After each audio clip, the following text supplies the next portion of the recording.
Заасан бяцхан уу бичлэг хурж байгаа өдрийн мэд хүргэе. За бид нар энэ сард элэг болон бие хоргоожуулах талаар цуврал зөвлөгөө хүргэж байгаа. Тэгэхээр хүний биед өдөр тутамдаа төрөл бүрийн хорт байдас орж ирж идэг.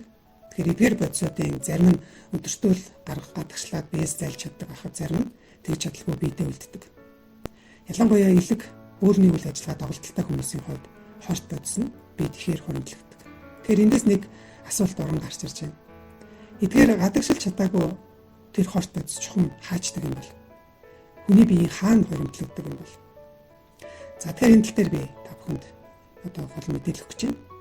Хорыг агуулдаг энэ тусгай төр агуулах бидний биед байдаг.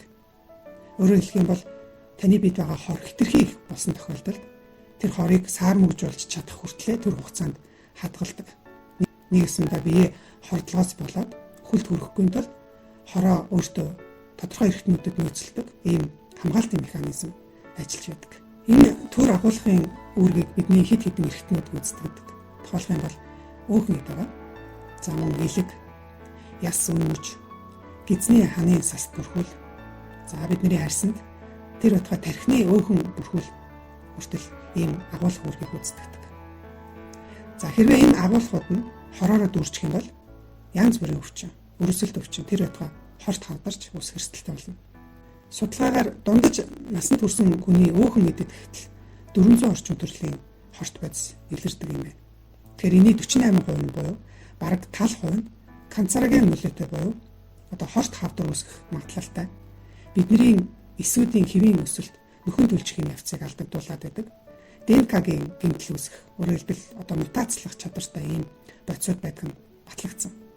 Тэгэхээр бид нар яах ёстой вэ гэхээр хорт бодисыг бид орж ирэхээс нь нэгдүгээрт сэргийлэх. За хоёрдугаарт нэгэнд бидний биед ороод ирчихсэн хуримтлагдсан хур их хороо баг багаар биесээ зайлуулах ийм аргад суралцах хэрэгтэй болно. Тэгэхээр дараагийнхаа мэдлэгээр бүгдээрээ бид одоо хорыг гадагшлуулдаг 5 гарц байгаа. Эдгээрийн талаар танилцуулна. Тэгэхээр удахгүй дараагийнхаа зөвлөгөө бичлэгээр уулзъя. Хотод гисэ энэ гоо хангацгаая.